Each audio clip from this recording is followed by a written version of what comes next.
बेड़ा लाचू जे मुकलिंगा नहीं देखू। तो हेलो गाइस जय जगन्नाथ आपण मान सब केमे दोस्ती आ देखि पारथि आमे आज मुकलिंगा जाउछु। आमे तीन जण भाई चाली चाली हाले हाई गेलु हमर सर तो सेसलेस हो गलान जो बड़ा खराब।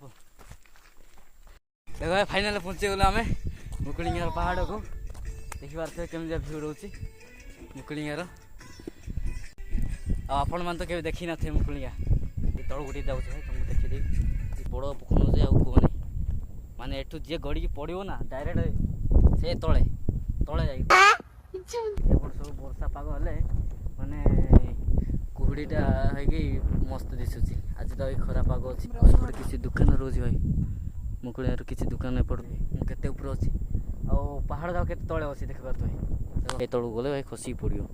आ एठको भाई कपल धरि के आसले मस्त आ बिना कपल राशि तो एते एंजॉय नहीं कपल धर गई तो तमरो कपल चिंग चंग होत तळे पूरा पूरा अछि तळे मु अछि भाई डर लागुची पुळे ऊपर को काले खसी गले भाई। आ देखो मुकलिंगा भाई किछटा सरकार सहयोग करंतु भाई एटा बाट घाट सब हैरान हो जाउछथि कपल माने हैरान हो जाते आ बाहर सब जते पर्यटक आउछथि सब माने हैरान हो जाउछथि घाटी गुटा देखि माने केते आसते केते सेंसलेस हो जाउछे। आ जिगटू भाई देखली जे से भाई आ ऊपर को जाई पारु नथले एमि होई कि भाई अधा पर्यटक पळौतो निसा आ सरकार कि योजना कले भाई टिके भलो होंता। जे भाई आइछो मुकलिंगा निहाती कमेंट करो।